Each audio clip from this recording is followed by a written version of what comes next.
Oh man, how's your day, dude? What's this dumpster fire about? Honestly, the fire, yeah, I just have like all of this schoolwork and that like coupled with, physio and rehab, and I'm starting to like feel better so I can work out again. And then also I started working 2 or 3 days a week. So my plate is feeling really, really full. Like I was up at 4 a.m. and just like studying for a whole bunch of different stuff. And I got like this big paper I have to write.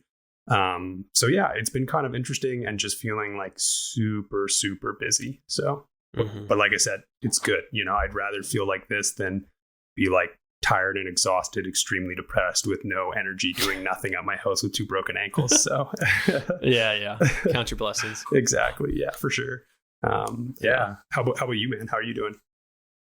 Oh, dude, it's been a week. So we stopped drinking for January. And so that's been, just kind of a beast within itself. The first 2 weeks were all right. This last week was hard. I caught COVID on Monday. And so I just been dealing with that, not going to work, can't really do anything because I got a quarantine. And so I've just been stuck in the house again. I'm just having like ankle flashbacks, I'm just like sitting on my couch playing video games and stuff, just having a gnarly head cold. And and then I've been like distancing myself from kratom a lot, but I was feeling sick and stuff, and I was trying to get some work done, so I would take some kratom, and I've been noticing it have just like a really horrible effect on me, like after I've taken it, like directly after. I just get like super flat, like pretty depressed.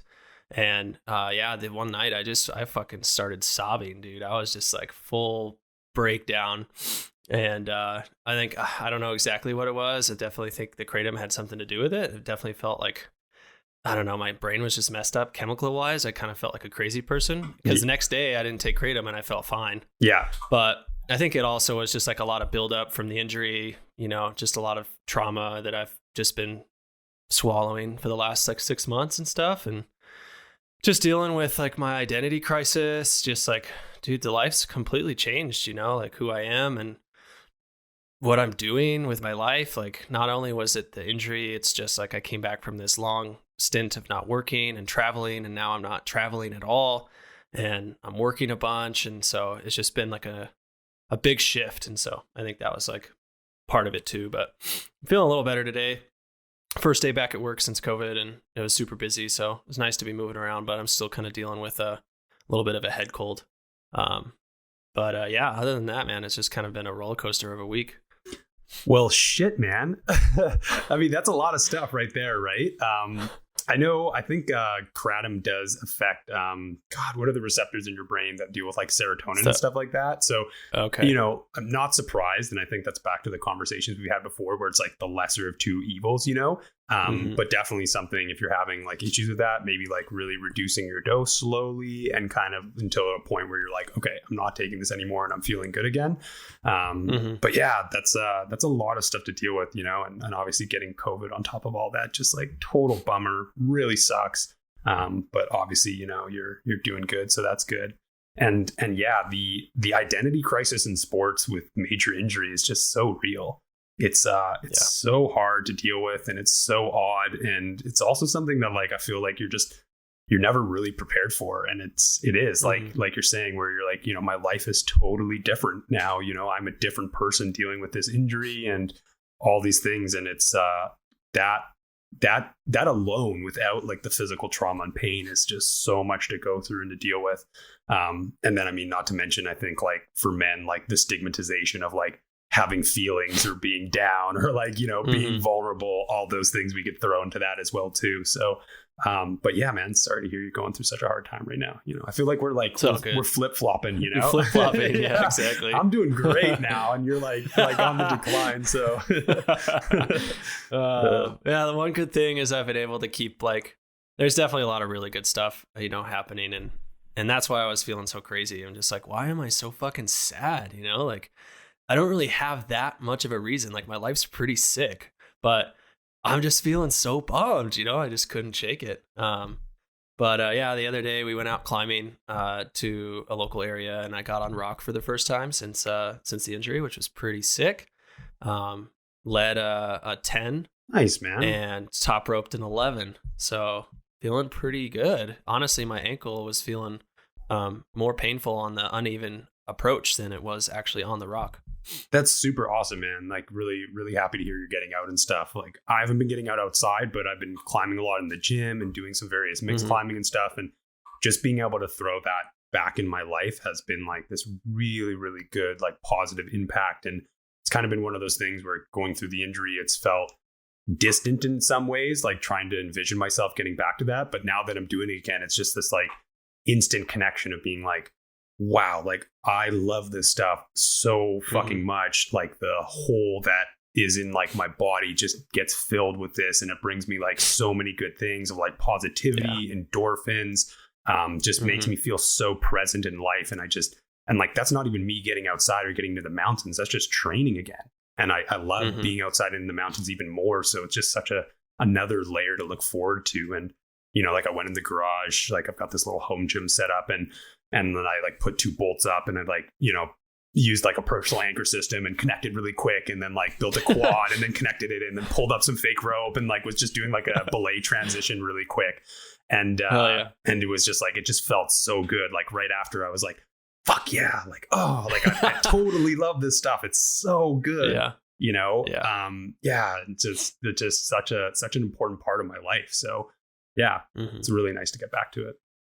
Yeah, that's awesome. I've been seeing your videos. Is that a little dry tool cave in your house? Yeah, it's in the garage. That's is badass. what it is out in the back. So nice. Yeah, so during the original kind of like COVID lockdowns and stuff like that, and all the gyms here were like closed, and I was just kind of tired of like not being able to climb or not being able to train and not being able to do things.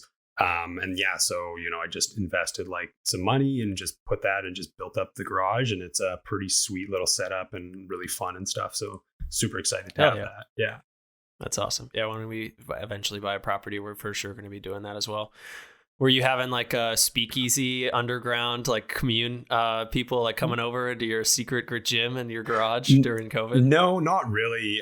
You know, like just, I don't know, people were pretty like reclusive here and stuff. And in our system here, there was a lot of like lockdowns and stuff, and like just wasn't happening that much. And it was also like built like mainly during the summer, so a lot of people could like get out and stuff, you know. So no, it hasn't been like that socialized of an event, unfortunately.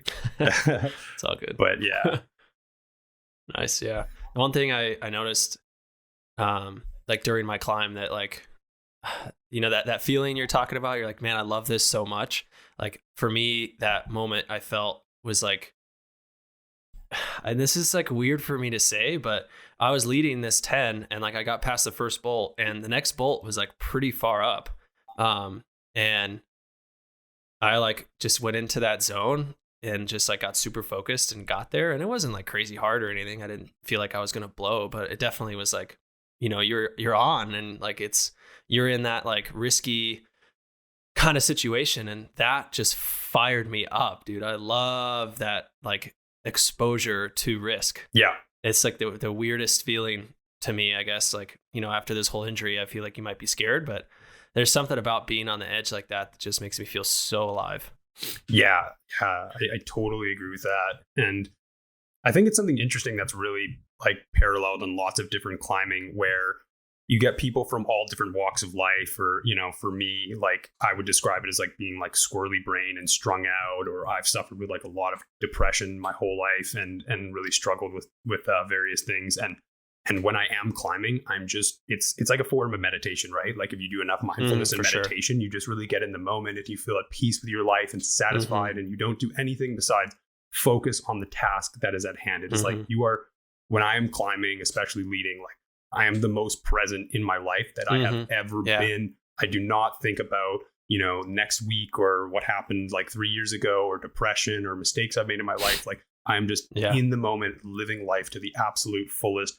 And it just brings me so much joy. And it's so nice to be present like that, because truly to do it when I'm not climbing, you know, I got to sit there for 30 minutes, hard. Like doing yoga and just breathing. And I'm not great at that. climbing's a way better And then on the solution. sharp end, it's just like, boom, you're right there. Exactly. It's instant, right? It's like all these physiological processes and, you know, flight or fright system kicking in, and you're right there right away. And also just like usually in beautiful places and enjoying yourself and getting exercise and getting those endorphins. Yeah. I mean, can't say enough good things. So.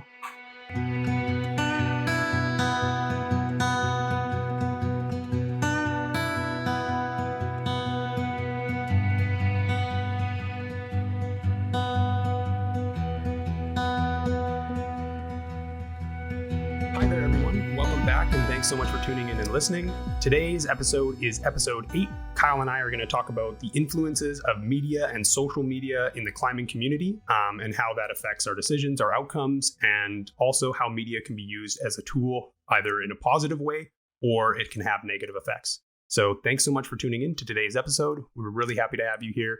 Hope you enjoy. Awesome. Yeah. Welcome, everyone. Max, media, social media. What a topic today. Yeah, for sure. Yeah, it plays an interesting role in everybody's life, and I think it has a double-edged aspect to it. So I'm excited to jump in here. So I was scrolling Instagram, and based on this topic around media and safety, I came across this post by Jim Thornburg, famous climbing photographer, and the topic of the post was 100 Classic Cracks Week. And I'll post the link to this post in the description so you can check it out. The images are mind-blowing.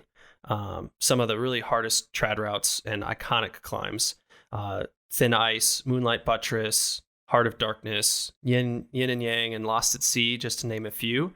But the one thing that I noticed about all these pictures is that no one's wearing a helmet in any of these pictures. And I was like, that seems like a statement to me, either by the photographer or by choosing 10 pictures, without a helmet. And someone else in the comments kind of thought the same thing. They're like, hey, you're an influencer, you've got 60,000 followers, you're posting pictures of no one with helmets on. Like, what do you think your audience is going to think? A lot of new climbers are going to see this, and whether it's conscious or not, they're going to get the message that it's okay to climb trad and hard trad without a helmet. And this guy got ripped apart, just absolutely ripped apart. People, I'll just read you some of these responses. One of them, I bet you don't drive 1 kilometer over the speed limit. Someone even argued that helmets don't help you in climbing accidents. Someone said, guess you wear a mask while you're driving alone in the car. And my favorite, I bet you wear a condom while you touch yourself. So this poor guy just got absolutely ripped apart and brought to light this issue I'm finding in media is, and most of it I would say is about the helmet, but I think it bleeds into just the whole topic of safety in general. It seems to me like safety in climbing isn't cool. And if you are mentioning safety, you're going to get shamed for it. So it's just like a really weird conundrum to run into. And I spoke to an actual climbing photographer recently and asked him just about these questions. I'm going to post the conversation either at the end of this episode or this week as a bonus episode, so stay tuned for that. This guy's name is Rob Kepley. Awesome photographs on his end, and he as a photographer sees himself as the fly on the wall and just takes pictures of what's happening and hasn't really thought of the impact of whether he's taking a picture of a helmet or not. And if you go to his site, which I'll put in the description here, you can see that a lot of his pictures do have helmets. So, he does just take a picture of whoever's climbing, which is pretty cool. But I would say most of the major climbing media these days that you see, no one's wearing a helmet. And he even said that Rock and Ice magazine and Climbing magazine, they've tried to post pictures of people without helmets, like on their main cover. And I guess he knows that they've received like crazy letters from people saying like, that's super irresponsible. Like, you're a climbing magazine, you have to post people with helmets and stuff. So we've definitely, on this topic, run into a heated battle, and it seems like both sides are battling right now. So it's just like really interesting to see this. Like, Max, what do you think, about this? Like, what is your perspective on media and like whose responsibility it is to promote safety? And can someone, should we be controlling media creators and how they're posting regarding safety and risk? I think that's such a interesting point and a really, really interesting topic, and definitely controversial in its own way.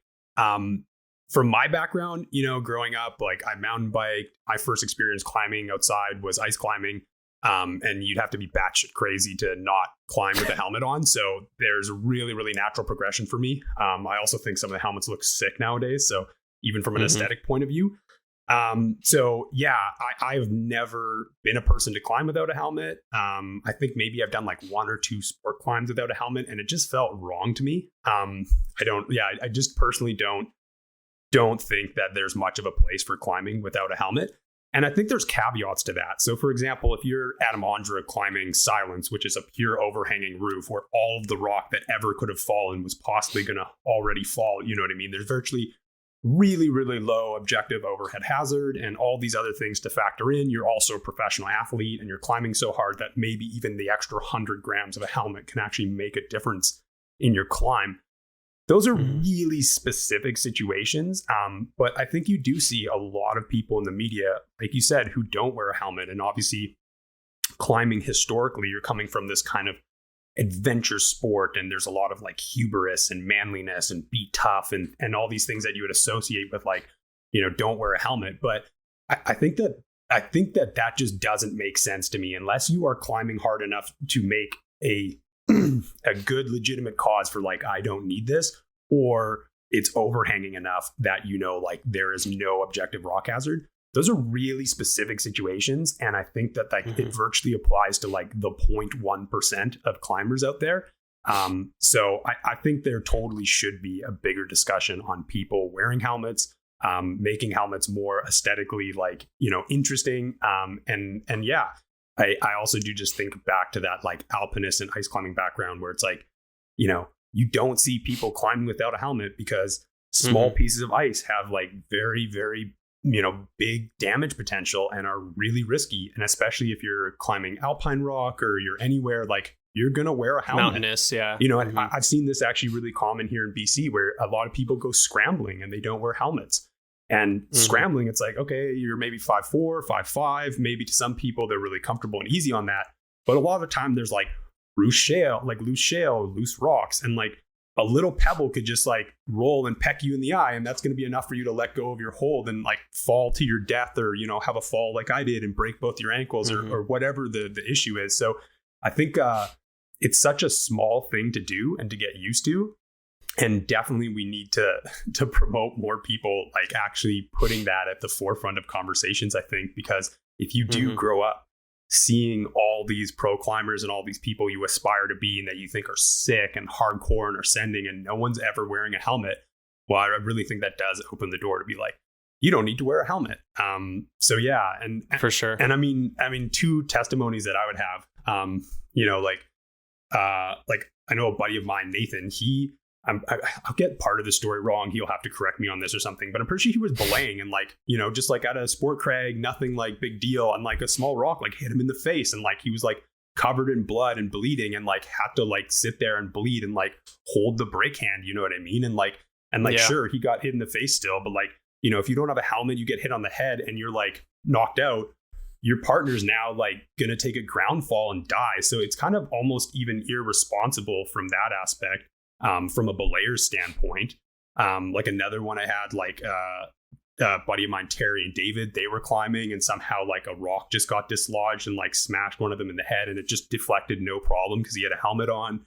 I've seen other people get hit in the head with crags with light helmets, small rocks and just like bounce off their helmets and stuff. So yeah, I really think that the total standard, once again, should just be, if you're belaying, you're wearing a helmet. If you're on the wall, you're wearing a helmet, unless you can, send like your super hard overhanging sport projects. I just don't really get it. And I don't think there's too much of a place for that.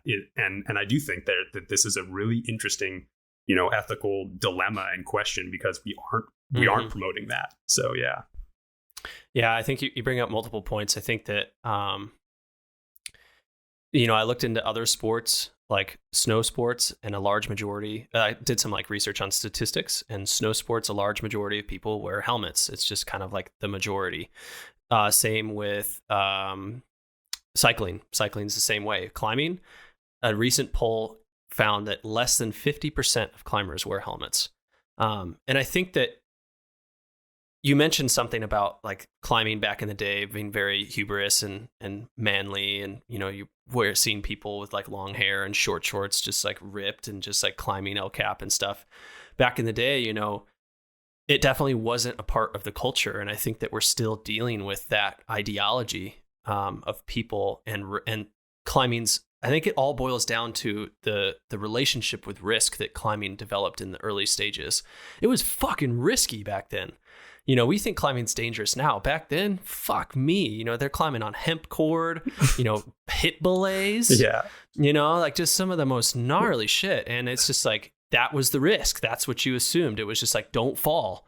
And it was a badge of honor. And God bless those guys and the people who survived through it. But I think we're still dealing with that kind of mentality, even though it's not necessary anymore. You know, even some, like, you know, I was talking with Rob Kepley about this, and he did a lot of shooting in Eldo Canyon in Colorado, and the routes there are just dangerous. He says, I've not climbed there before. I know it's like super world renowned, but yeah, he's like, some of the climbs or trad climbs are just dangerous. Like either the gear is sparse or the gear you get is bad. And I commented, I was like, well, sounds like it should be a sport route, you know? And he's just like, it's the culture of that area. You know, it's just dangerous climbing. And it's like this badge of honor that you get if you survive, basically, you know? And it's like, that is built into the sport a lot. Risk, like, you know, and I get it, because what did we talk about in the beginning of this episode? What was like making me feel alive? It was being on the sharp end above my bolt, you know, exposed to risk. And like, that is a huge part of climbing. Without the risk, climbing really wouldn't have as much magic as it does. And I think that it's really easy to like lean into that and add a lot of risks to the equation, and that, because that's what like people were doing back in the day, you know, big runouts on El Cap, you know, trusting super sketchy gear, throwing knots in a crack as a piece of protection, you know, like just crazy stuff. And so it's not the same anymore. You know, climbing can be super safe. And it's just like needs to be promoted more and built into the sport, so that people can understand kind of what they're dealing with. But, you know, in terms of like whose responsibility it is to promote safety in the media, I'm not a believer that there shouldn't be any climbing pictures posted without helmets. I don't think that we need to like blanket this control over everyone.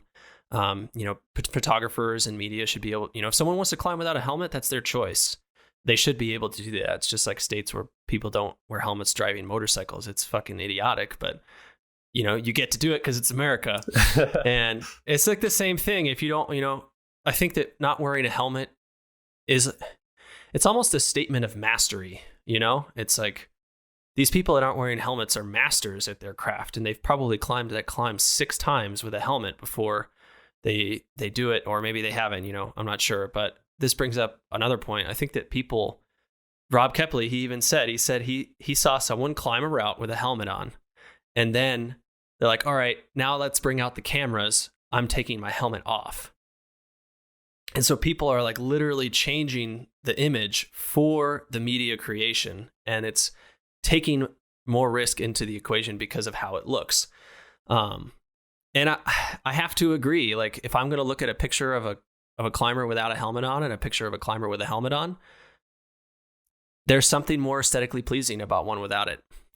And why is that? I'm not really sure. Is it because I've seen a lot of pictures like that and I'm used to it? Or, you know, can you agree with that? Or is it, am I totally off base here in terms of comparing like a picture of one with and without? I think in warmer climates and stuff, and especially sport or certain trad routes, I could agree with you. There's some really aesthetic pleasing things, but I'll go back to that aspect of like alpinism. Yeah, right? mountaineering. If you see like mountaineers or alpinist people without helmets, it's a and just like, thing. What on earth are you doing? You know, it's I don't think crazy. I've ever seen a picture of an alpinist without a helmet on. And I mean, generally in my experience, like, or in what I would say is like, alpinists tend to be the best at, or the most experienced at mitigating risk, because they have to deal with the most amount of risk, and there's the most amount of risk there. And it's different because there's like, you know, loose rock and rock fall and ice. So, but like those people never not wear a helmet, right?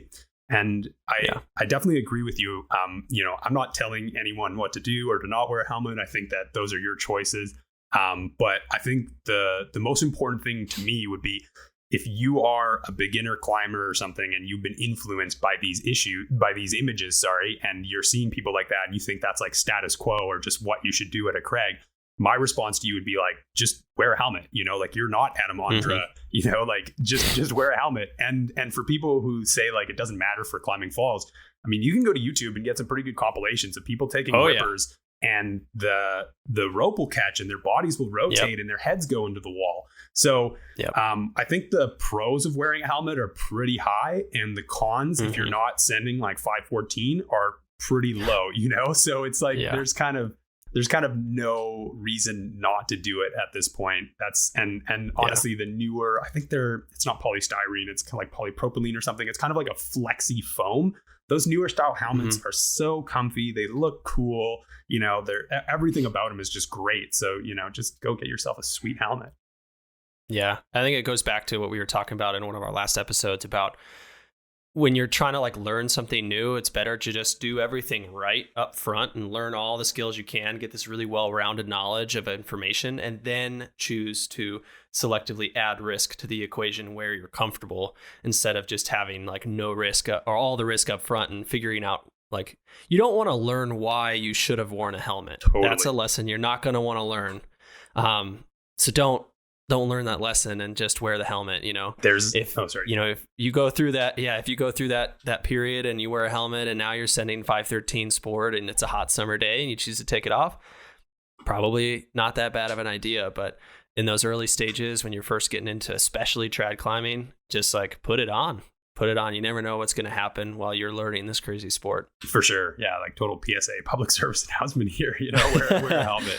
Yeah, absolutely. I mean, I know, but I totally get it. Yeah. I get why people don't. It's an allure. And I think that's like the big thing that we probably need to promote. I think that instead of people rationalizing when and where a helmet should be taken off, you should be looking for reasons to put it on. Like focus on the safety rather than focusing on the fashion or the comfort. Like I've definitely, before my injury, I got into that trap. Like I was just constantly looking for reasons to take it off. Like, oh, there's no rock fall here. Or, I'm just sport climbing today, like that was like, I would always lean towards finding reasons to take it off, and it should be the other way. Find reasons to put it on. Think of things that can go wrong. And I think we've covered this in a lot of our other episodes in terms of managing risk and like getting yourself out of trouble. And like, that's how you should be thinking. Think about all the things that could go wrong and try to prevent them from happening. Because if they do and you're prepared, then you're going to be way better off. I think those are great points, Kyle. And really well said for sure. So don't have too much more to say on that for sure. I think that definitely helmets need to be a part of the sport. It'd be great if people were promoting them more. I think the point you had based on mastery was interesting. And I do think, if you're an incredibly competent climber, really high competency, the area, you are someone who has the competency to not backstep the rope. Yeah. Like not make any of these mistakes.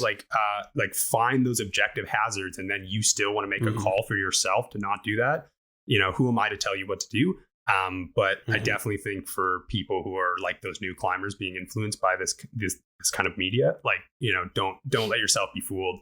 I once saw a picture of this woman. I don't know her name. I can probably find the picture again. Hopefully you can find it in a link, but she wasn't wearing a helmet and she'd been hit in the head with a rock, and like half of her skull was like gone and indented, and part of her brain was missing. And it was just like a picture of her alive in the hospital. Like, I don't even get how you could be alive with that much of your head missing.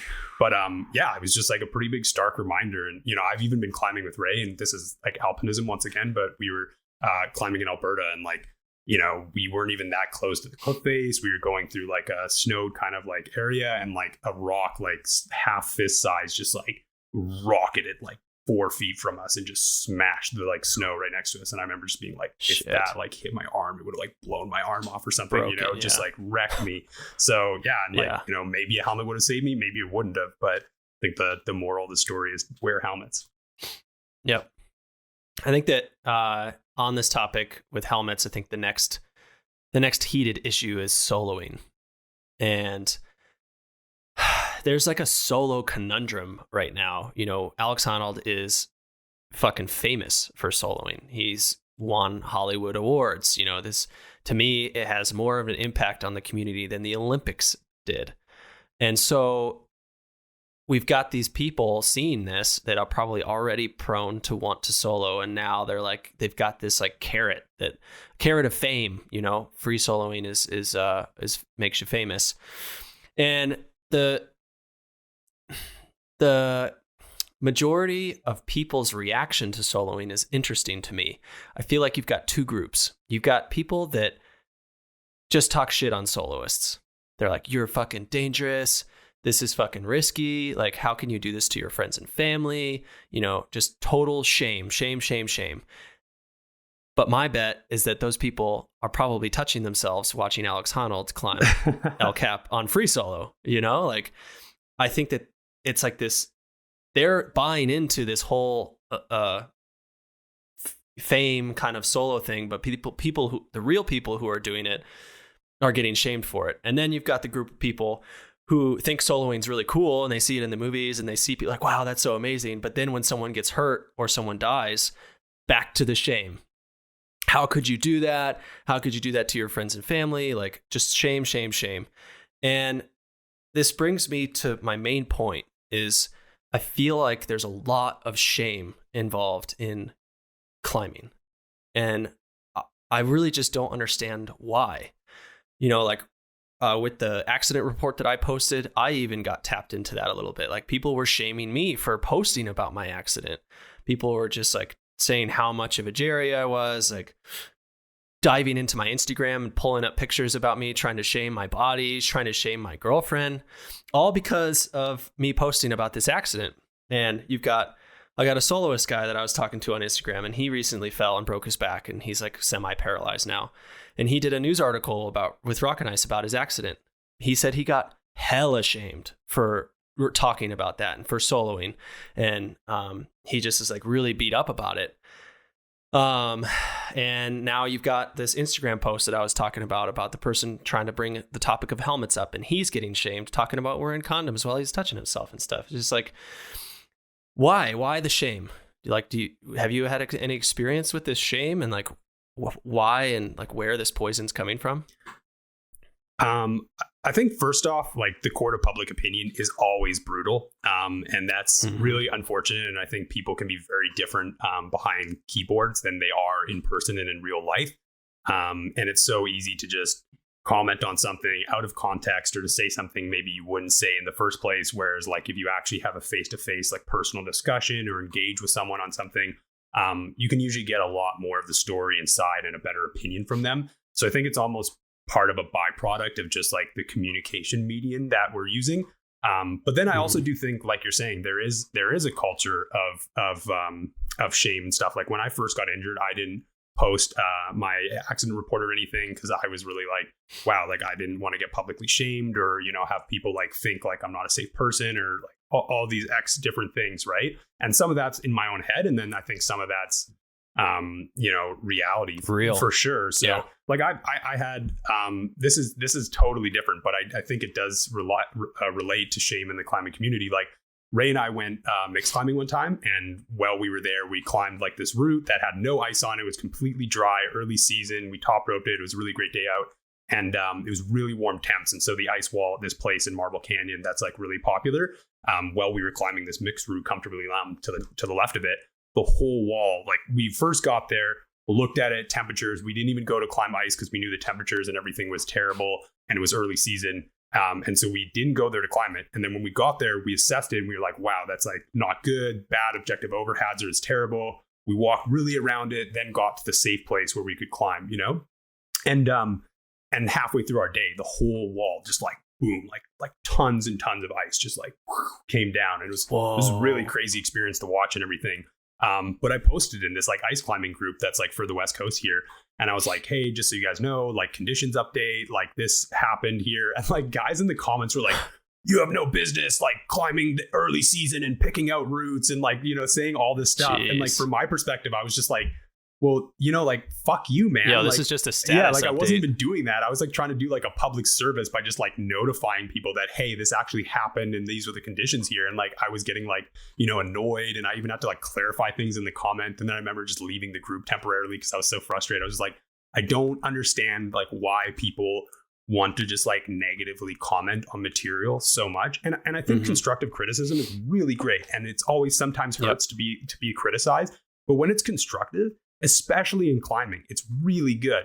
But in my experience, I do see a lot of stuff that I do put under the shame label, and it's not constructive. It's not like, hey man, this was really wrong and you shouldn't be doing this for these reasons, in my opinion. And like, if you want to have a bigger conversation about this, like DM me, or, you know, let's have a conversation. Like, there isn't much constructive about it. It's just someone having like an outlet.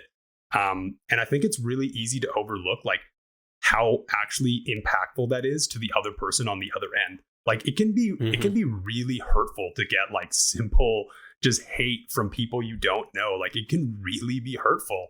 You know, and that's hard to deal with. And I think people really need to think more about their choices online and not just act like it's some like made up median where like what's happening doesn't like actually matter, because it really does. There's another person on the other end of that photo, right? And it really can matter, and it does matter, I think.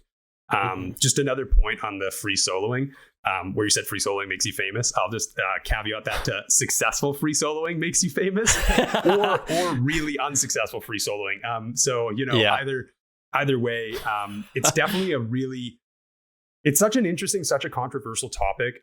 You know, like being in Canada, like personally, I really respect the military and stuff, but I don't get what's so different about like wanting to go risk your life in the military. Like, I think there's obviously so much of a dialogue there to be like, well, you're protecting your country and all these things. So like, to people who are, you know, very militaristic are probably like, well, fuck this guy for even referencing that. But I really mean it. Like, we are okay with people risking their lives in so many different walks of life. But when it comes to soloing, I think a lot of people who just don't understand that or have no inclination to do it themselves, it's really easy to just not try and be empathetic and to just be like, well, that's fucking stupid, you know, like, fuck that guy. But really, like, you know, for like John Mark Leclerc, I think would be a great example here. You know, it's such a tragic story. He's died. Personally, I get so much inspiration from that individual. I think it's such a tragic story, and I feel so bad for his family. But I think his mother said it so well that, like, you know, he lived the life that he intended to live. Like, people need to understand that, like, some people are driven and have desires in their lives, and they like have to do these things or have to challenge themselves. And that's really important. And like, if they weren't doing these things, they'd go crazy, or they'd be drug addicts, or they'd just live a life of misery, or, you know, or maybe they just get run over by a bus crossing the street anyways, and they could have just had a life of unbelievable adventure and greatness. So I think the thing that I would comment on soloing is, you know, try and understand it from other perspectives. And I think there's really good points on either side. I think the biggest thing was, as soloing gets more popular, is, are you doing it for the right reasons? You know, have you been influenced by the Free Solo movie and soloing looks cool and you think it's going to be a great Instagram post or something? Or like, are you truly someone who is driven and inspired to be like, you know, unfeathered and weightless, and you are a master of your craft and you have spent hundreds of hours practicing this, and you're like a samurai, you know, sharpening your blade, preparing your mind for this task? Like, what are your reasons? And I think with you know, the topics we're talking about today of media and social media and posting, it is really easy to do dangerous things for you know, cool posts or cool reasons, for film, photography, whatever. And I think those are the really wrong reasons to do it. So if you're going to make decisions like that, they're going to impact your life and the lives of others around you, well, you better be fucking prepared, and you better be making the right decision, you know? So I think I'd be really sure on that. And to anybody who's like seriously injured themselves or died free soloing, you know, I think rather than just shaming that person, like, I want to understand like maybe what went wrong, what could have been changed to prevent things like that in the future. And also just like, it's such a tragedy, you know, it feels so bad for their family, for those individuals, for the people who've been affected by that. It's just such a tragedy, and it's so hard. So, you know, I don't think we need to shame those people. I think that's where the shame kind of stems from, is because soloing is in its nature a selfish behavior. You're not benefiting anyone else but yourself by doing that. And you're risking everybody else's misery and sorrow when you get it wrong, and not your own, because you die, you know, that's it. So I think that is the big reason why people who are super anti soloing and shameful towards soloing, that's the reason. And I get it. But again, that's not going to change anybody's mind. It's not you're not doing anything except adding negativity to something that someone's going to do regardless of your opinion. So yeah, like Max, like you said, like just try to understand it from a different perspective. And like you said, you know, I've heard of multiple stories of soloists who have had just like a rough go at life, and soloing is their escape. Soloing is their purpose. It's what makes them feel alive. It would make them feel connected to themselves and probably the people around them.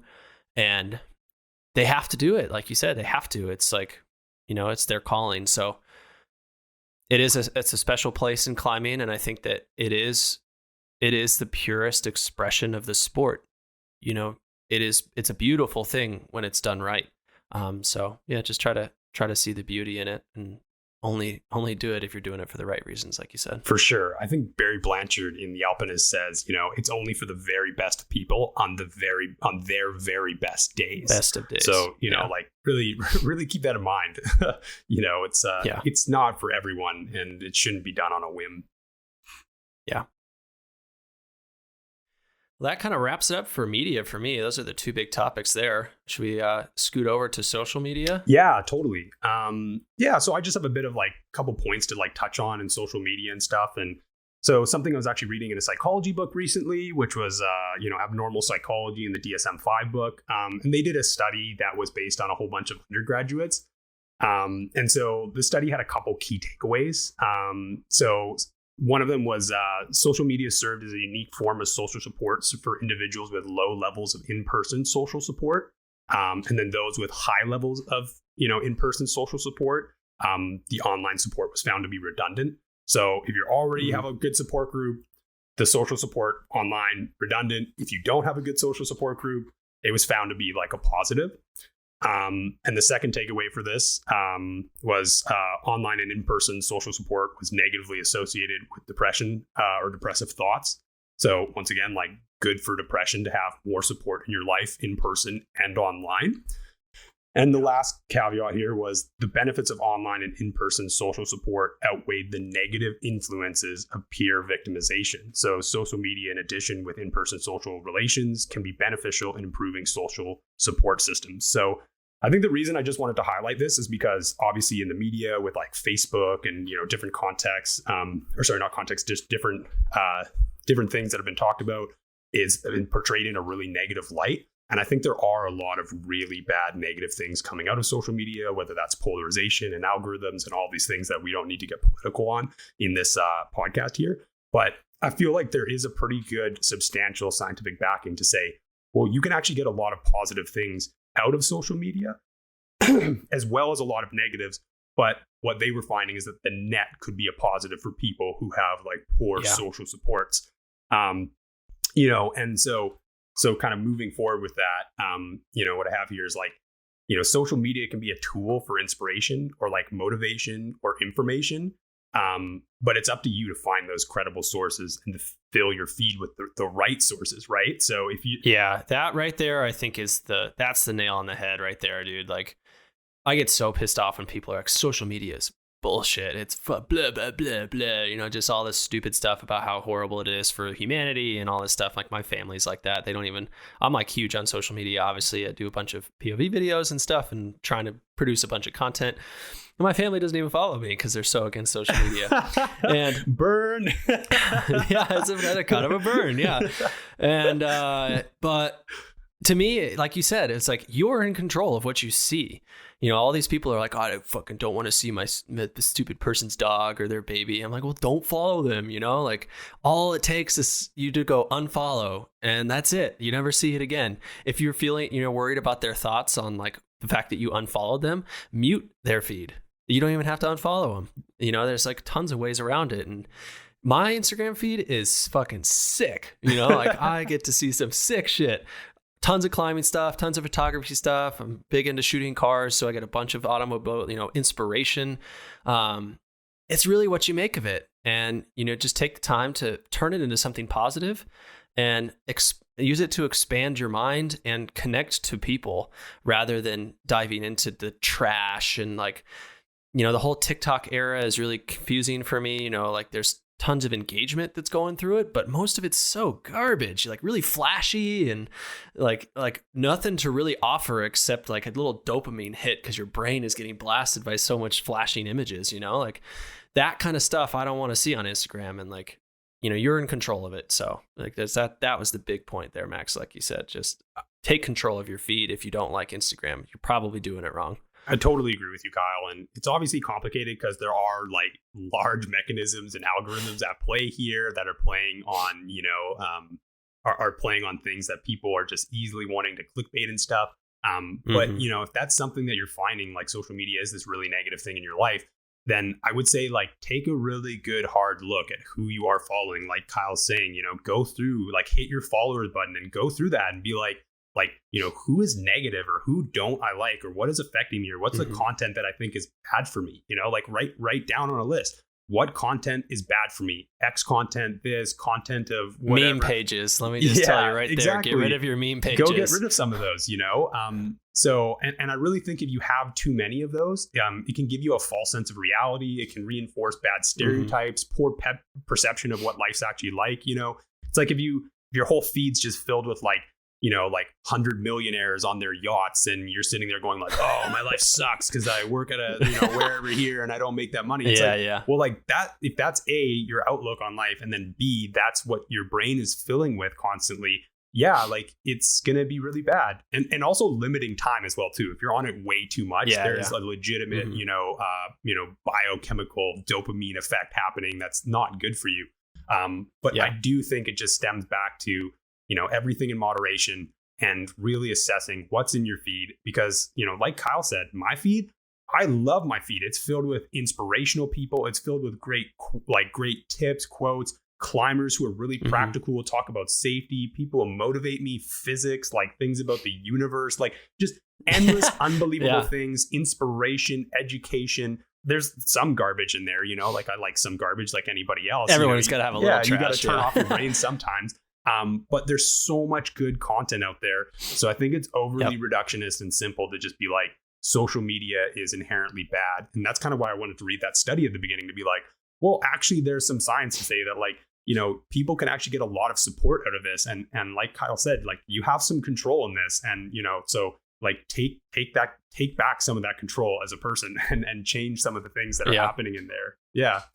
I mean, this podcast wouldn't be a thing if it wasn't for social media, totally.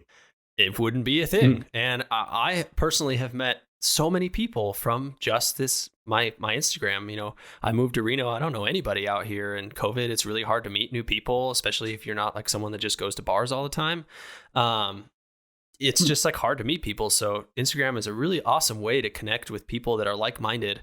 And I think that especially in climbing and just other hobbies, it gets to a point where it's really niche, like running into a fellow climber on the street that climbs trad or climbs your level or is interested in climbing photography, maybe like really hard to come across those people randomly and organically. So through Instagram, you can literally find people that have exactly the same passions, the same interests, and like that's a powerful tool right there.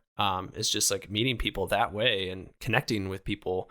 If you're in an injury, like Max and I, like post about it, find other people that are injured. I stumbled upon so many people that were injured. Max was injured at the same time as me. It's just crazy. Like that's the kind of support that you need, and it's this internet and social media. Like that's the magic. That's where you really need to lean into.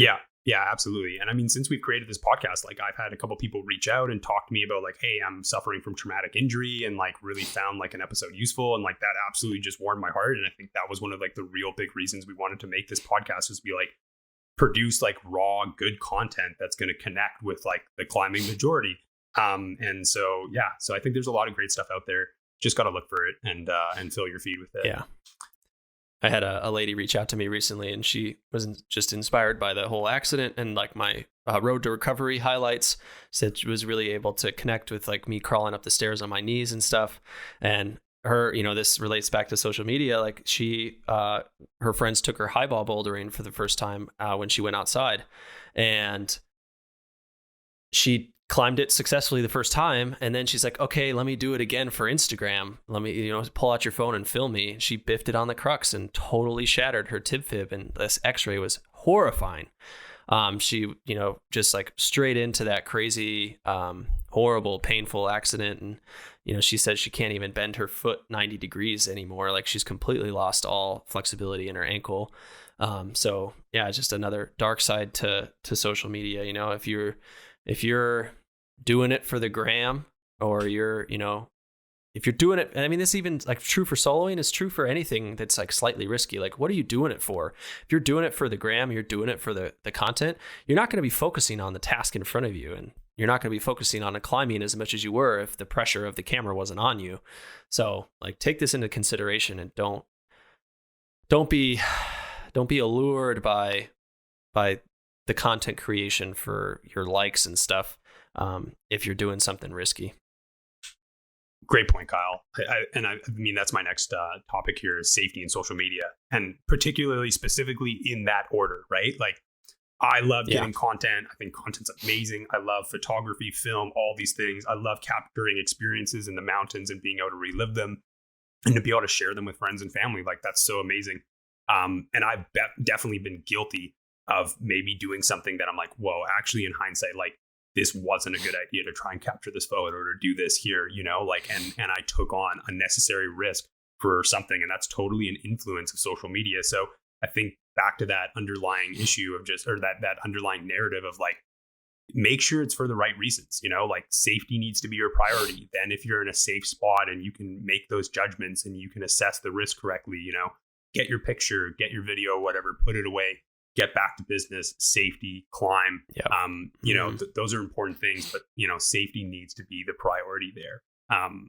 So, and then also another one of that is that when you're viewing online content, it's really easy to judge things, but you don't have the full picture. And whether that's judging someone thinking they're doing something wrong, or looking at them doing something and thinking that you can translate that to yourself, because like, you don't have the person's know-how. Like, you don't know, like, if that guy actually had like a piton in the side, or he was on a big ledge, so he didn't need to have that many, like, whatever, as many pieces or this, or, like, there's so many nuances to the situation that you should definitely not just take something that your life is going to depend on that you saw on social media and just go, it's not going to be a substitute for, a professional guide hiring teach a guide, or it's not going to be a substitute for having a trusted mentor, trusted friend.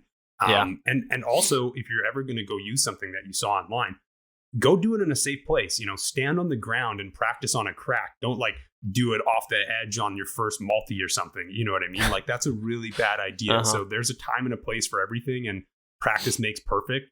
And ultimately, like, if it's safety oriented, especially in climbing, like, your life depends on it. So don't mess around. Like, practice. There's a lot of great ways to get out with really simple systems, but you need to understand how those systems work and why they work, and not just be like, well, like, I saw this guy on Instagram do it, so like I can do it, and like think I'm doing it right. Like, that's a really bad way to operate, and that can lead to some disasters for sure that are very preventable. Yeah, totally agree. I think that it also brings up just kind of like what you're seeing is usually the final product, especially for trad climbs. I think that, you see someone trad climbing, and if it's a post of them sending, they've probably dialed out the gear 4 or 5 times on top rope. They've probably let it once or twice before. You don't really know the backstory, and all you get to see is that final product of them pulling through the crux and like nailing the gear, thinking that I think that when you see it like that for the first time, your subconscious just kind of like attaches that on-site to it.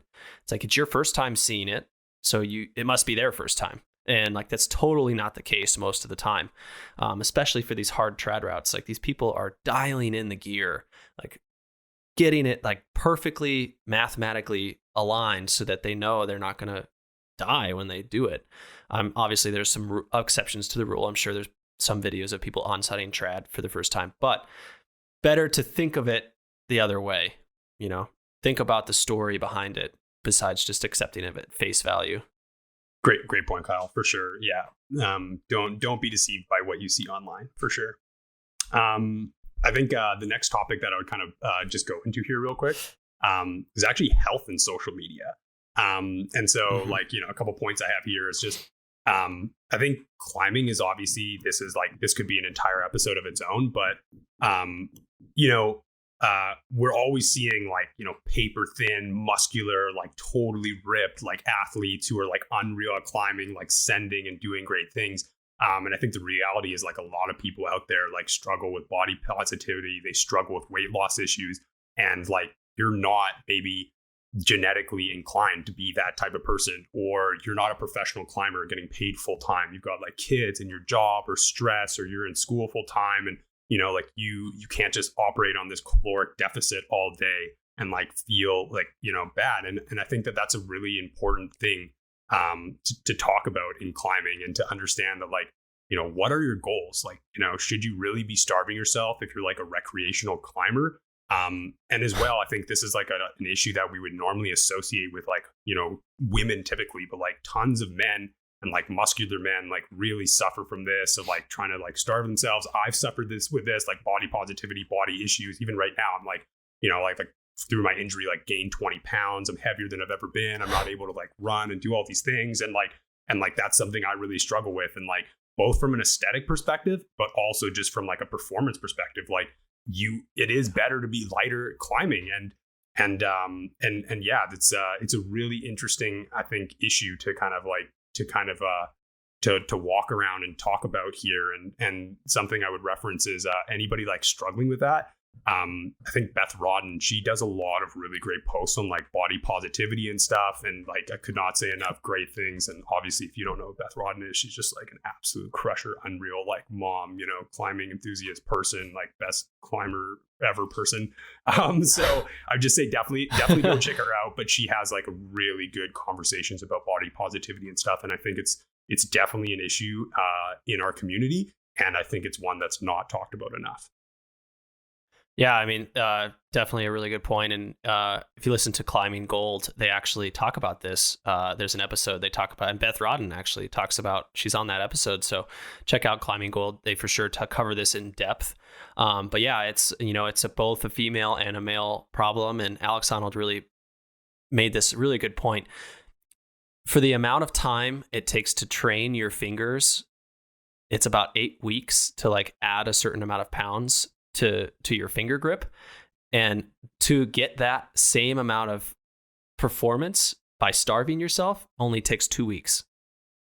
So there's like this really easy slippery slope that, you know, people who are chasing performance, it's easier to starve yourself than it is to put in the work for 8 weeks to train your fingers for the same amount of performance. So it's a hard thing to struggle with for sure.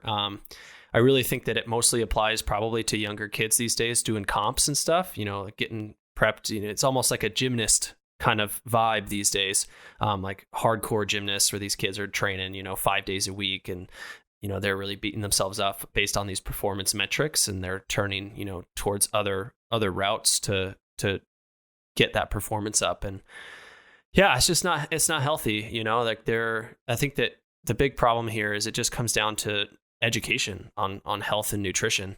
You know, you can control your body weight based on what you eat, you know, and how you eat. You don't have to starve yourself. You just need to eat what your body wants. You know, do a little bit of research, study macros, study protein, carbs, and fat. Like, what are you actually eating? And educate yourself, and you can really take control of that aspect of your life.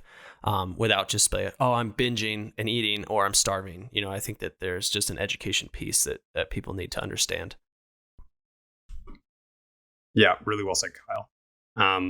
You know, I think that's almost everything that I've got. I've got a little conclusion here that I can read. So, you know, it's like social media can either be like a really bad waste of time, or it can be a tool that's going to like sharpen your sword and your skills.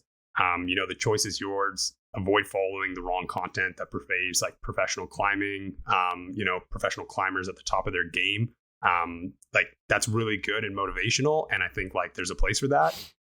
But also if that's all you're stimulating yourself with and showing, it's really easy to just get like poor body image issues, you know, bad habits, because a lot of the things those people are doing are not going to actually relate to you and your climbing. And also like a false training expectation. You're going to see this person who has like a 10-year base of climbing, doing these crazy things and all this stuff. And like, it's like, if you're a beginner or even intermediate climber, like that's not how you're going to be climbing. It's not your reality. So it's just reinforcing all these like, you know, bad things like, oh, why can't I climb like that? Or why don't I look like that? Or all these things, you know, like try and connect with some more real content that's really going to educate you and help you. And I definitely have a whole bunch of resources here that I'll read off as well too. So do you have anything else to add here, Kyle? Yeah, I guess just on that point, I think that in climbing, there's so much media of people climbing really hard. You know, I'm going to say really hard as 12 and above. And I really just want to drive home how hard that shit really is. 12 and above is in fucking sane, especially trad. And I think that for the average Joe, athletic dude or woman, climbing 5'11" is pretty attainable. I think that it's pretty attainable. You know, if you've got a natural skill for it, you got your good mental game, and you've got an athletic background, you're probably going to be able to get to 5'11" relatively quickly. I'd say probably within the first 3 years of your climbing. Breaking through 5'12" and above takes years of dedication and training, and it's just like, it is a huge jump into that professional world.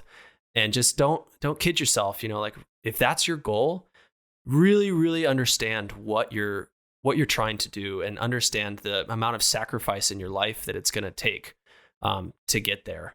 And don't beat yourself up, because it is next level shit. And it is just like, it's something I kind of fell into. You know, I was in the 11s, on-sighting 11s. I was like, I'm ready for 12s, ready for 13s. And I think that it just like kept getting shut down. And it was a huge wall that I was going to have to like dedicate my life to break through. And especially after this injury, I'm just no longer chasing that anymore. I'm not obsessed with the grades anymore. Yeah, I think the majority of climbers, there's just an unbelievable amount of really sweet moderates, whether that's like nice climbs at crags or multi-pitches. And that's what the majority of people are out going to be doing in climbing. And there's like there's like 50 million lifetimes of that in like, you know, just like BC alone, let alone North America or wherever you are in the world listening. And I think that's just such an amazing place to be. And I think that's where the majority of people are going to be. So, you know, like, and that's totally okay. That is totally okay, and that is amazing. And I think there's so much adventure and so much to be learned in that kind of area. So just a couple. Yeah, let's throw these resources. Yeah, so just a couple resources. These are all Instagram handles, particularly. So the first one is Real Will Gadd. So it's at Real Will Gadd. Will Gadd, if you don't know, he's a professional ice climber, mixed climber, really cool guy, very inspirational. He's also like a really great down-to-earth guy, and he has some really good conversations on safety and articles about safety. The next one is at the Cody Bradford. This guy has tons of sick rock climbing tips and anchor construction, lots of stuff. Really credible guy, really great information. Great place to go learn. Awesome, really cool guy too. If you got any questions, just reach out to him. He's super responsive. Yeah, totally.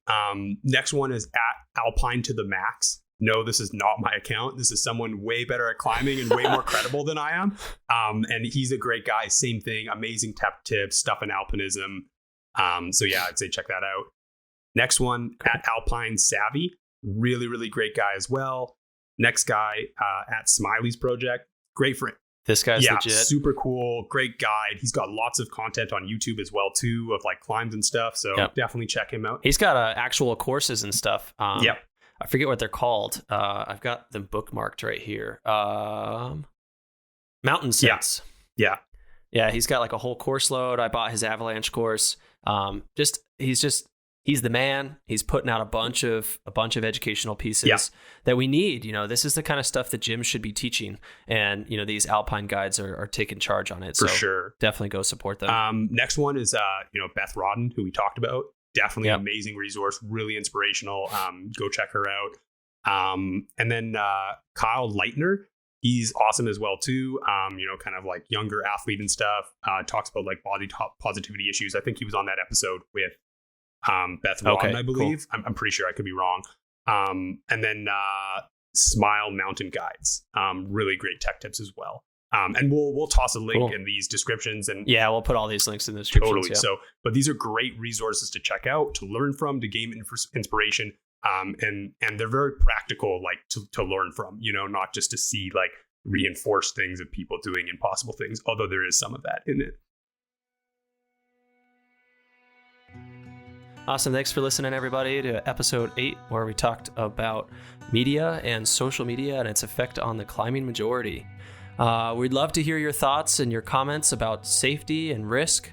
We'd love to hear your thoughts about helmets and soloing. Please comment below on this post or any of our social media posts this week. We'd love to hear your point of view about anything other than that. That's it. Thanks for listening. My name's Kyle, and this is the Climbing Majority Podcast.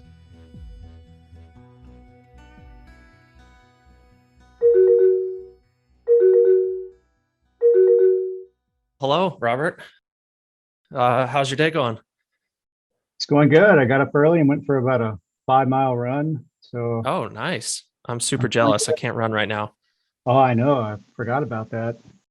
You and I met, what was it, almost a year ago, out in Independence Pass?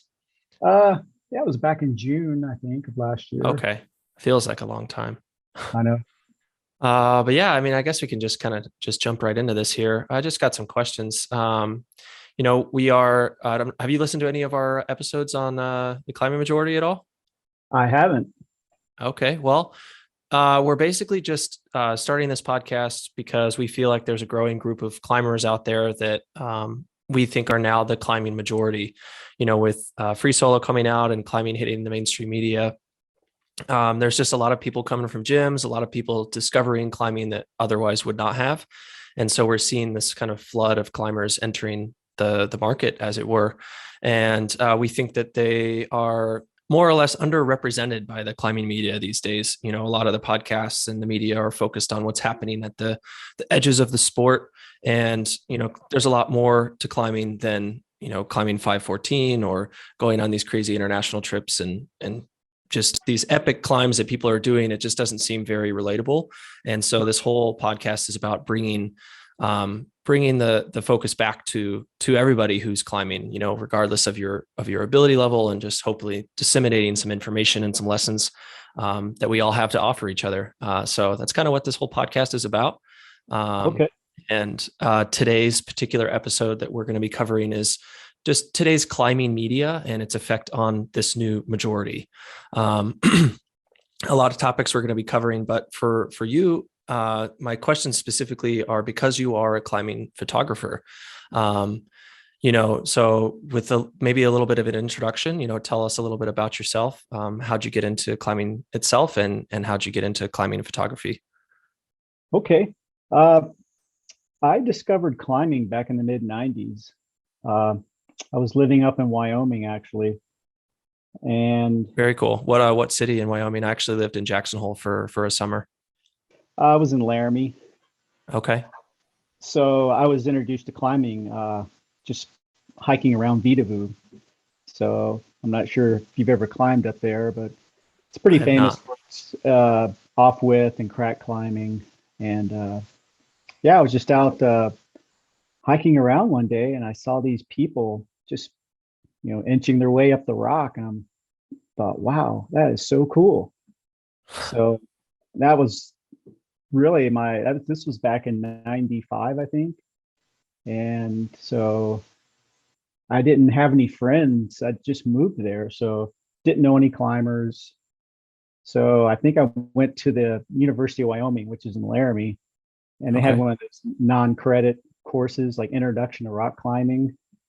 So I signed up, and I think the following weekend I was up there learning how to, you start, at the beginning, how to belay, how to be safe and tie knots, stuff like that. I don't think we actually climbed at all the first class. I was pretty bummed. I remember. Whereas, was the climbing focused around, mountaineering and trad climbing, or was it focused on sport climbing? I know, that's kind of the question that I have. It was probably more focused on trad climbing. That's kind of my roots, where I got started. How to place gear, how to build anchors, So, I mean, there is, I don't know, I wouldn't call it sport climbing. There is some bolted slabs, at Vita Voo, Okay. but I don't Would you really. say that you think that the focus on trad climbing back then was kind of a time, like a generational thing, or was it just because the area you guys were in was just not touched by sport climbing yet? Uh, Probably because Vita Voo's traditionally a trad climbing area. It's famous for Gotcha. cracks and off-width climbing. So, Okay. That makes uh, sense. yeah. So how So, did you, after that day, are you just hooked and just kind of started oh, climbing ever since that? I was hooked immediately. I'm sure you can relate. You're like, oh Oh, my God, definitely. what is this? I just discovered. Hmm. And, I just slowly started making more friends. And I think I got really lucky. I met this guy, Skip Harper, and he was an older guy. I was in my mid 20s, I think, and he was probably, in his mid 40s, early 50s at that point. And turns out he was the local guidebook author for that area. At the time, Heel and Toe, that was the name of the guidebook. Hmm. And so uh, once I figured that out, I said, oh my God, it's like I'm in. I met this guy and he kind of took me under his wing and we just pretty much climbed every weekend together. That's And I awesome. owe a lot to him. He taught me everything, how to, place gear, how to jam a crack, and just basically get back home in one piece at the end of the Hmm. day. Hmm. That is the goal. Yeah. How did that transfer into photography? Were you a photographer when you started climbing, or did you find it after you started climbing? Uh, After, I mean, I think like a lot of people, I always carried like a little point and shoot camera, in my Hmm. pack. I just snap photos of friends, and I would say around fast forward to like 2009, and that's when I could feel something. I was like, okay, I'm really enjoying this, and I would go to so much trouble just to get like that perfect angle, setting up like a fixed line. But at the time, I was still just using this little point and shoot, and I realized then, okay, if I'm gonna take this more seriously, I need to step it up. Hmm. So did some Well, research. you definitely have. Yeah, so I did some research and went down to the local camera shop here in Boulder and bought a Nikon DSLR camera, and that's kind of where it all started. But it was Sure. kind of like starting over again because Hmm.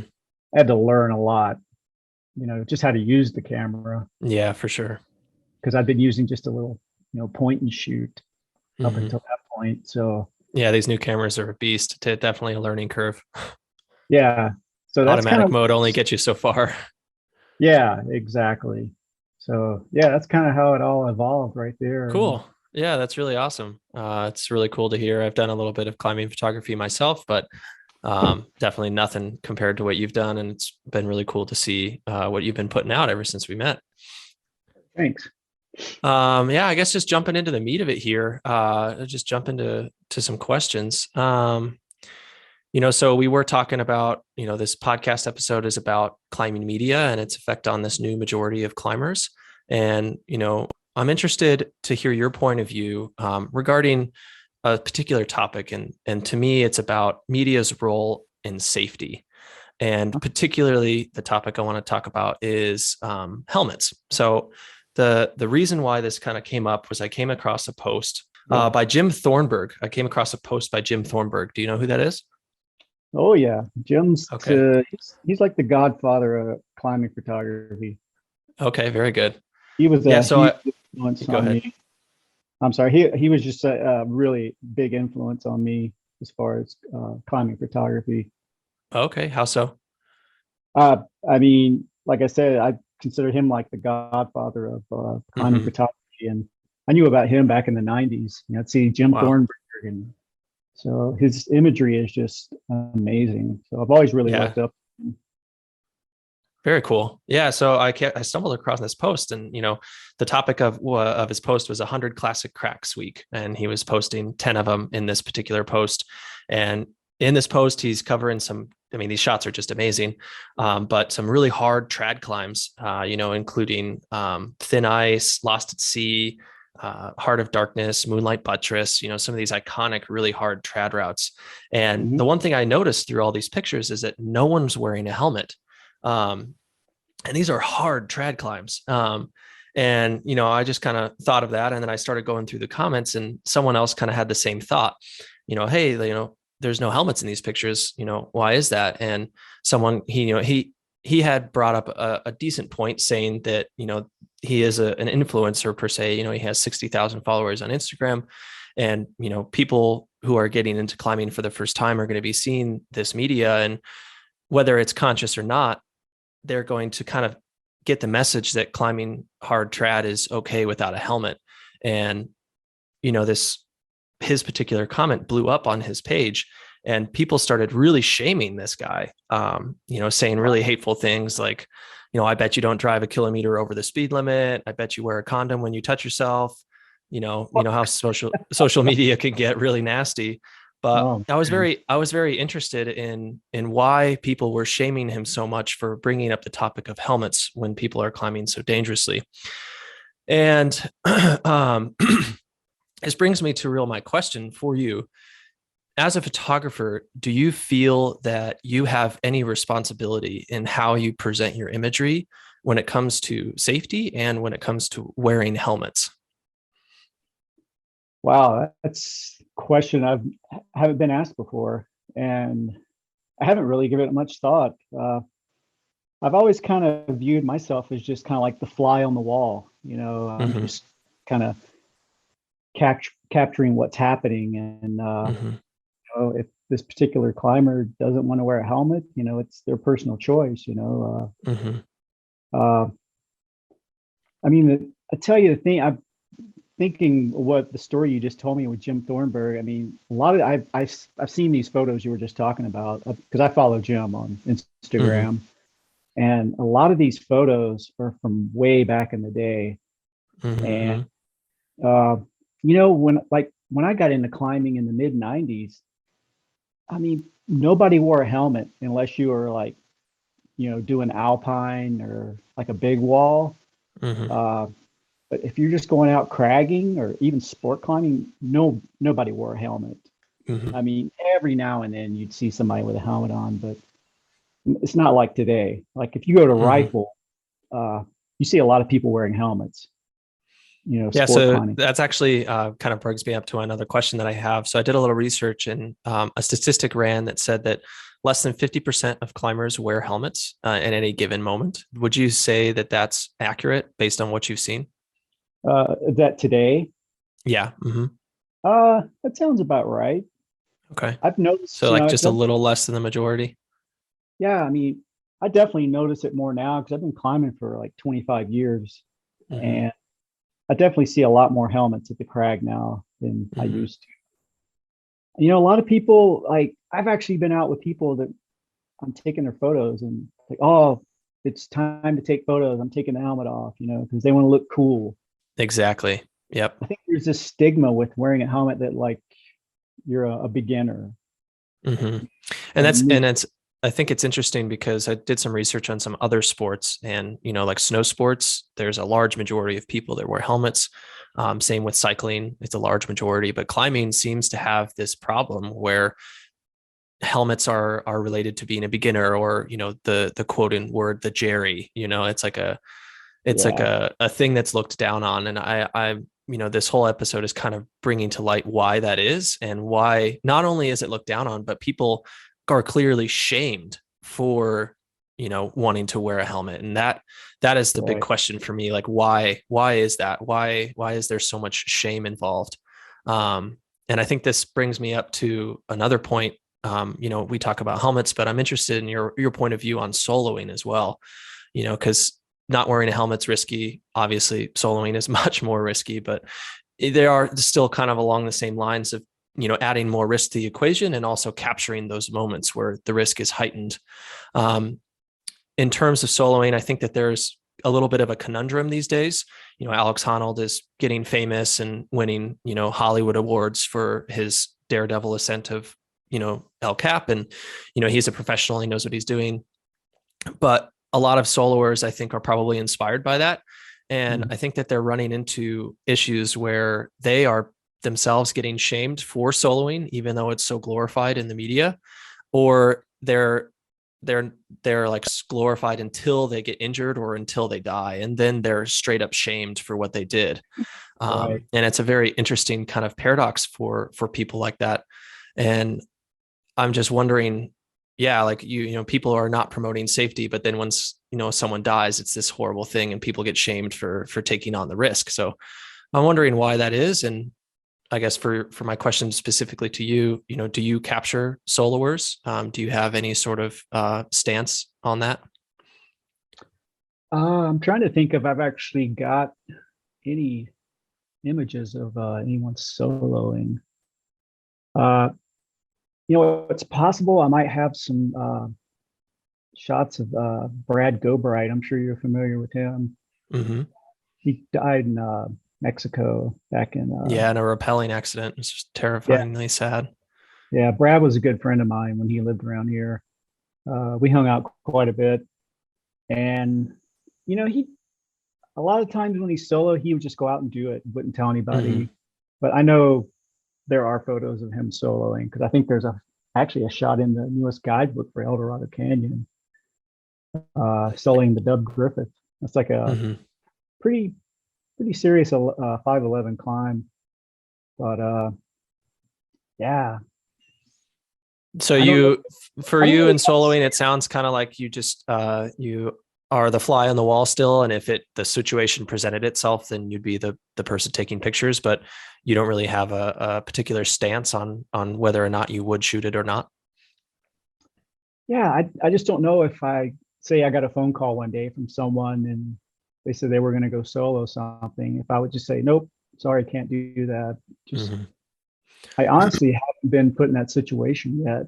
So, but it would be nerve wracking. Like I've shot photos of friends climbing some pretty serious routes in El Dorado Canyon that had dire consequences, and my palms were sweating, just watching them. Yeah. Sometimes I felt like I was just as nervous as they were. Yeah. That's just, I don't know. That's what El Dorado Canyon's kind of all about, the history of it, I guess. It's just being a risky area to climb. I mean, a lot of the climbing there it is risky. You got to stick your neck out, and if you get through it, you're like, whoo, I'm glad that's over with. What's the risk? Is it bad gear? Is it long falls? Yeah, usually lack of gear, or the gear you do get isn't that, reliable. It's interesting. It's like almost sounds like it should be a sport crag. Yeah. I mean, that's just the history of El Dorado Canyon. I'm not sure if you've climbed there very much, but I have not. No, unfortunately, the majority of my time I spent in Colorado was up in Aspen. Okay. I mean, that's the El Dorado Canyon is just kind of famous for that. Just kind of bold climbing. Just it goes back for decades. And I think that's an interesting point. This whole topic about risk. I think that risk is kind of like built into the sport, into the roots, and it's almost like a badge of honor to pass these tests of getting through these risky situations, with your physical prowess.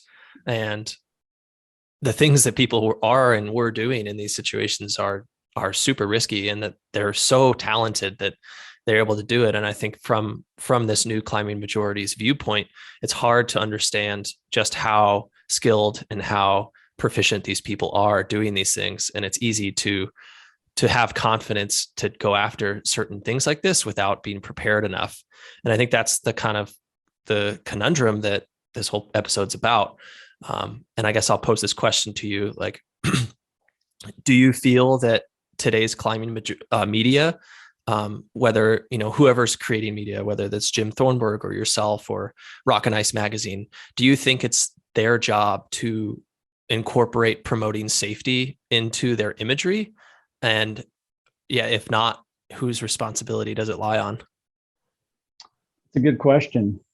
Because I know in years past, if climbing or rock and ice ran a cover with someone climbing without a helmet, they would get all kinds of nasty emails to the editor because they would post them, Mm-hmm. like letters to the editor, shame on you for, showcasing a climber and not wearing a helmet, and that's not Mm-hmm. responsible. And yeah, it's a, like you say, it's a sticky situation. So I'm not sure how I feel whether every photo that gets published in a climbing magazine, the climber should be wearing a helmet or not. Mm-hmm. Uh, I'm still, I don't know, maybe I'm just old school. I feel like it's the climber's personal choice. And Mm-hmm. I know, Yeah, I definitely think that the argument can be made. It's a free country. Everybody gets to, you know, do what they want to do, and it's not the media's job to, if someone looks at a picture of someone not wearing a helmet and then goes out and not wears a helmet and kills himself, it's not the media's fault for that person doing that. But there is this unavoidable thing that's happening, with risk and safety, kind of the way it's being portrayed in some media. It is going to have an effect on this new climbing majority, regardless of whether you want it to or not. And so right, it's kind of this puzzle. How do we maintain freedom and let, obviously everybody should be able to do what they want, and photography is about capturing a moment and not controlling that moment too much, especially when it comes to climbing. So, how do we promote the safety and battle the image that comes out on both sides? So yeah, I mean, right. that's just kind of what this is all about. Just kind of having an open conversation about all that. But I totally understand where you're coming from, and I too feel the same. I don't think that all climbing imagery should just be people wearing helmets and have it completely controlled like that. I don't think that that is a place, but definitely it seems to be a heated topic here on media. So that's why we're talking about it today. Yeah, I mean, I don't think it takes anything away from an image if the climber has a helmet on, but That's an interesting statement. I'm interested that you say that. I think that when I look at an image with a helmet and one without, it's hard. I think that there's a statement made by someone not wearing a helmet. I think it's like mastery. That's what I feel. Um, and I think that there is something said to not wearing a helmet. You are making a statement by doing that. yeah, I mean, I guess it depends on, like, go back to the 70s in Yosemite Valley, the Stone Masters, Ron Calk and John Backer and those guys. And, you know, here are these guys, they look like something out of Greek mythology, these honed, tan bodies wearing these little shorts, long flowing hair. And that's just the image, that Mm-hmm. back then. But, that was a long time ago. We're talking 40 years ago now. Mm-hmm. But, Yeah, there's definitely a shift coming. I think that with, you know, part of this whole podcast is that new climbing majority entering the scene. And I think that with that comes a big shift in the sport. And I think that there's a lot of people that are upset about it. And I can totally understand why. But I think at this point it's unavoidable, and it's going to be how we choose to move forward. Whether that's, continuing to have groups that ostracize and shame new climbers for crowding crags and being Jerry's and stuff, or do we find a way to incorporate these people and educate them and get them to a place where they can be an active part of this community? Because I think for the most part, yeah, people can be new and stuff, but overall people are coming to the crags because they're stoked, because they're excited, and because they found the love for the sport that everybody else has as well. So yeah, it's just an interesting time that we're in right now. yeah, I mean, it is because I, I mean, I can definitely see I've seen a huge explosion in climbing. And now it's in the Olympics. And Yep. after the Free Solo movie, I've often wondered, because that won an Academy Award, so that was mainstream. Big time. So, just I hear you have a book coming out. You want to tell us a little bit about that and how people can find it? oh yeah, well, it's basically a book of all my climbing imagery over the last almost 12 years. And the book is called Through My Lens, A Decade of Images and Stories. So yeah, there's a lot of cool stories that kind of go along with the images, and I'm pretty psyched about it. It took almost a year and a half to put this thing out. I started during the pandemic and everyone was in lockdown, so I had a lot of free time. Wow. And so yeah, I just started. I honestly had no idea what I was going to do with it. I just started putting images together, and I said, "Oh, I remember that day," and I typed a little story up. And actually, at one point, I kind of lost interest in it and didn't touch it for months. And then all of a sudden, one day, I said, I should get back into that. So I got in there and I finished it, and I've got one copy of the book, it's a master copy, and I have another shipment on the way. Should be here probably the first week of February. Okay, very cool. If people are interested in purchasing it, where can they do so? You can just contact me through Instagram, Rob Kepley _photography, or robkepley.com. Okay. Just, get in touch with me that way. Cool. Get your info and get a copy out to you. Awesome. Yeah, we're going to put your links and your handles on our little description for this episode so people can find you. But yeah, definitely check them out, everyone. Just some amazing photography. Check out his site.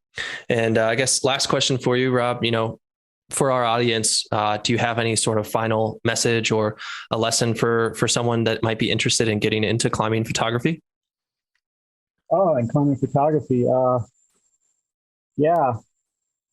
I think probably the biggest thing is just get out there and shoot and keep shooting, and you'll figure out what you're doing right and what you're doing wrong. That's kind of how it all worked for me. Cool. Awesome. Well, thanks so much for your time. It was an awesome conversation, and yeah, we're going to be recording the rest of the episode tomorrow, and we're going to work this conversation into the episode. So once it's posted, I'll go ahead and send you a link. Okay, great, Kyle. Good talking to you. Awesome. Yeah. Thanks so much, Rob. Have an awesome day, and I'm sure we'll talk again soon. Okay. Take care. Awesome. Bye.